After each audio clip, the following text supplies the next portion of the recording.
welcome back to my channel. I'm so excited for this next upload. I don't know if you remember in my intro post I mentioned something about the entrepreneurship ecosystem. So I got Luvuyo Manyi to come speak to us a little bit about what is the entrepreneurship ecosystem, what pillars make up the ecosystem, to just talk around that. So before I jump into the video, let me just tell you a little bit about Luvuyo. Luvuyo Manyi is the CEO of YIB Solutions, which is a strategy advisory firm that provides high impact solutions for corporates and high growth potential entrepreneurs. He was the 2019 chairperson of the BRICS Youth Entrepreneurship for South Africa. He's a Global Innovation Catalyst Fellow as an inaugural member established in Bodrum, Turkey in May 2019 in collaboration with Stanford University. He's the Vice President of the Youth Economic Alliance, which is an organization established to drive the development and advancement of youth entrepreneurship. He also heads up the youth desk for the Black Business Council. I hope you guys will enjoy this. Don't forget to like, subscribe, and comment. So entrepreneurship is quite an interesting topic for me, considering the current dynamics of our economy and the focus around youth entrepreneurship, which is something I'm quite passionate around. But over the years, through the work that I've been doing as a youth advocate, but also as an entrepreneur, I've made a number of observations, obviously contrasting to what's going on in the country, contrasting to the work that I'm doing around BRICS, and just globally, really, on the continent, and also contrasting how far we are as an emerging economy compared to the more developed nations. But it seems to be that there are some common areas around the makeup of a thriving ecosystem. And I think it's important to understand this makeup, because as an entrepreneur you get quite frustrated understanding why things don't work that tend to be beyond your control and influence. And some elements are actually well within your control. And a lot of research material that I've read around, at least delivered by the World Economic Forum, tends to paint out the ecosystem. I think it's around 5 pillars, which I have condensed to about 3 to make it simpler to understand, and also a little bit easier as well to articulate without laboring on too many points. And these 3 pillars are around skills or skills development, market access, and risk capital. And quite frankly, what that really means is it talks about the skills pool that's available of people that are within the businesses, entrepreneurs themselves, the skills ecosystem, which then talks about how academia is pumping in the right sets of skills that are ready for any market, be it for job creation or otherwise being ready to start any business. And then the support structures that exist to support the skills development in that space. Market access, I suppose, is pretty direct, talking about the opportunities that lie within private and public sector, locally and globally, for emerging entrepreneurs, more particularly for young entrepreneurs. And then the dynamics around risk capital. And I think this becomes quite a big sore point for most young entrepreneurs who typically start talking about, access to funding. What does that mean? And having worked within the financial services industry, I think there's a lot of misunderstanding around what is risk capital and the thinking of risk capital. And there's this horrible word that I don't like, which is risk, because it's quite abstract. But having been on the other side of the table, assisting SMEs to get access to funding, I got a little bit more understanding around it. And really, it comes down to the first pillar around skills. So with many entrepreneurs, I talk to them about 2 avenues of what skills mean. Right? We talk about the skills capacity of an entrepreneur. So in other words, given any business are you fit to actually deliver and achieve and execute on the strategies and plans of the business? And then two, the business in itself, does it have the required skill sets, business models, in order for it to be sustainable? And I make mention of this because I think the challenge with most entrepreneurs, especially in the beginning, we tend to want to do everything, right? Be the accountant, the lawyer, the receptionist, the security guard, the driver, the CEO, and so forth. And that tends to frustrate and actually increase the risk profiling of the business. And I think because most entrepreneurs don't understand what funders are looking for. So one, the funders look for, at least the things that indicate high risk factors, is do you have the requisite skills to deliver the business? And where you don't, because I think I always like to separate the team of entrepreneurs to the salesmen and the mad scientists. So the mad scientists are the technical inventors of the business, who know how to build or develop a product, have created an innovative solution. The sales guys are usually the CEO of the business who understand how to sell it and make it commercial. This becomes a good mix, and this could be 2 people, this could be 10 people, but this becomes a good mix to developing something more attractive that can demonstrate value. And that really starts to inform even the business model on its scalability. Because remember as well, with funders don't look just from a 12-year period, even 2-year period. They look at the sustainability over 5 years plus, to demonstrate or for them to be able to determine value, right? Because in an ever-changing environment, especially in the context of the digital economy where things are changing so fast, the adaptability of the business becomes important, and you want to be able to demonstrate that right in the beginning of the business, to see how you go. And you should already be thinking phase 2, phase 3 of your business and the changing dynamics, which may require some external support to achieve.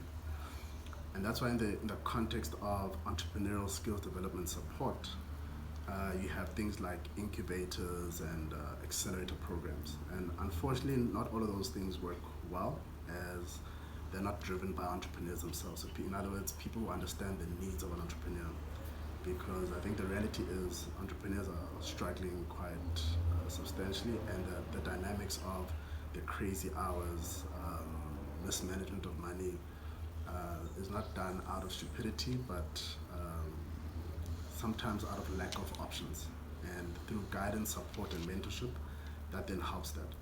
And I think the value around mentorship, personally for me, helps one think long term, and then building a business from the beginning with the end in mind. The beauty around that, it then helps you develop the one aspect which funders look for, which is, do the people actually want your business? What's the evidence of that? Can you actually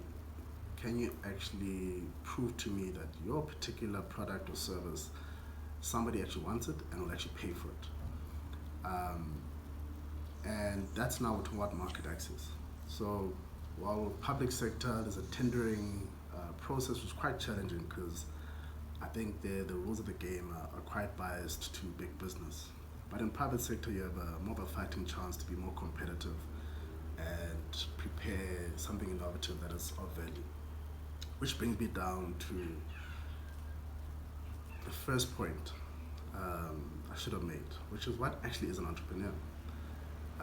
And this is where the frustration truly happens, where entrepreneurs tend to be defined as high risk takers and passionate and driven. And I mean, these are all traits that you find not only with entrepreneurs, but in the corporate space with professionals who are managing big teams and maybe involved in mergers and acquisitions, investing in new areas. So it's one part of perhaps a trait. But for me, I think an entrepreneur who is someone that is running a business, I'll define them as a person who's solving a problem with an economic benefit. So in other words, you are able to identify a problem that is required to be solved for by a number of people who are willing to pay for you to solve it. And you're not only doing it, you're not just solving the problem, but you're doing it in a way that offers real true value to your end user or end client.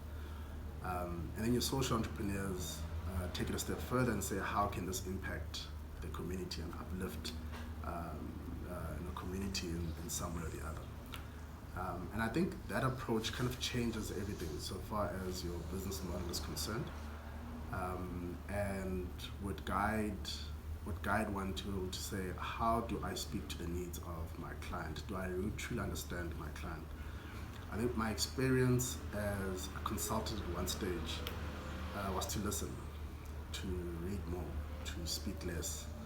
And the reason for that is it helps me understand the subtle needs of people. Because just because I am Transnet or I am ESCOM and I need diesel for fuel, everybody can do that. What else does ESCOM or Transnet need? That is said, but maybe it's unsaid. And it's in that engaging and more intentional listening and reading, you get to pick up the subtleties around the needs, and that's how you create your own nuanced value proposition that becomes quite unique. And I believe it's in that approach that one can create a differentiator so far as providing a value proposition that is sustainable, that is not just a once-off, that can be scaled and hopefully also evolve into other offerings. Because I think sometimes you want to use that to get access or entry into a big client, but the bigger goal should be, okay, what else can I do? How else can this evolve? But your core focus from an operations perspective, say, well, let me create value and sustainability of the current offering and have that focus for a predetermined period, with different sectors. That could be 1 year, it could be 10 years in other areas before branching out into other value offerings. Now this becomes a little bit more attractive once all of those boxes are ticked and ticked effectively.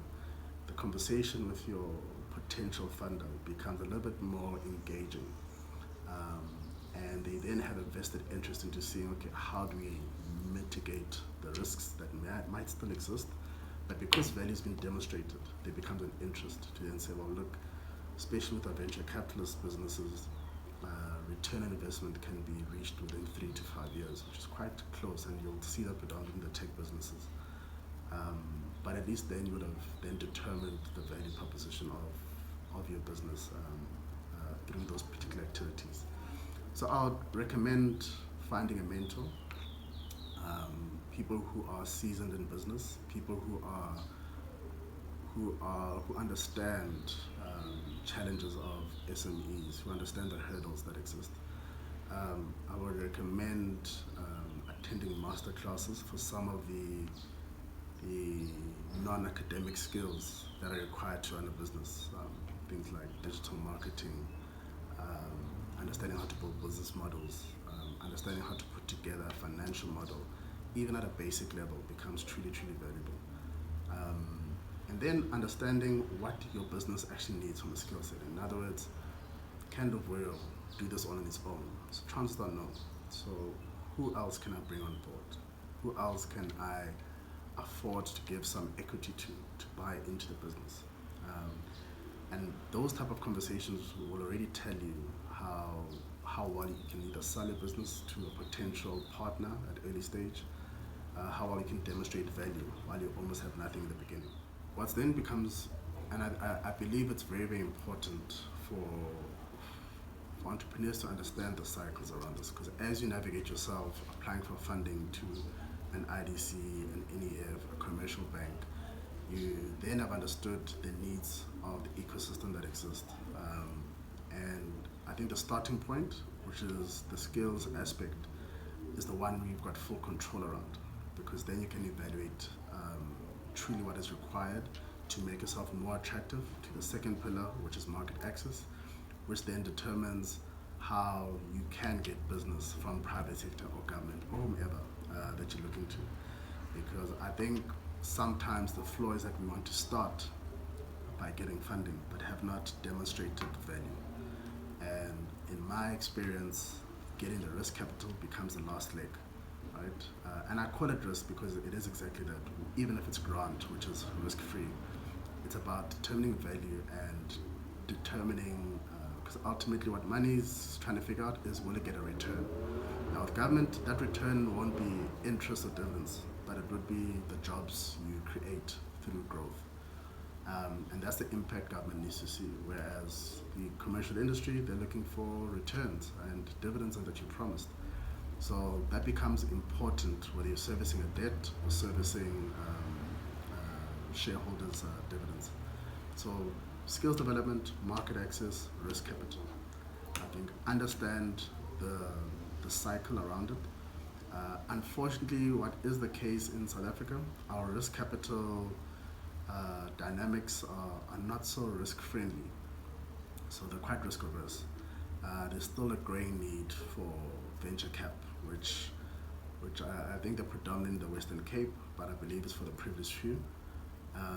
So there's a huge demand to ensure that there are more risk-friendly funding mechanisms. Some of the work that we're doing is to try create those hybrid solutions with government. Some of the commercial banks are actually doing quite great in the space, surprisingly, and I make mention of that because the banks are the first ones to be the most risk-averse. But I think through tech business and the booming of our digital economy, as it's growing, there's much more appetite. But without those two pillars sorted out, nobody will be interested. We always talk about the angel investors and donors, but unfortunately, everybody has a rich enough network that has access to multi-millionaires or billionaires who have a couple of hundred thousands to expand and share with their mentees. But it is important to attend good engagements. I'm involved in a lot. I create a lot of these business networking sessions where we invite entrepreneurs, we invite business people, private sector, government, and this becomes a great way to learn and understand the various players in the ecosystem, understanding who are the accelerators, which corporate is offering these enterprise development programs, which corporate is looking for entrepreneurs to join the supply chain, understanding what is government looking at, because I think sometimes the flaw is that we don't understand where the economy is going and producing solutions that the economy actually doesn't need, and get frustrated and think, oh, government is not doing this or the banks are not doing that, but actually we're not aligned. So it is important to understand how the various players or the various moving parts of the ecosystem work in order to exist in an economically growing manner, if that makes sense. So that's my recommendation to you, and I really hope through this brief chat that this has been of value and could guide. I am available on social media, but only on LinkedIn. I'm scared of Black Twitter, but catch me on LinkedIn for any guidance and advice. I'm happy to engage with the entrepreneurs for more focused and tailored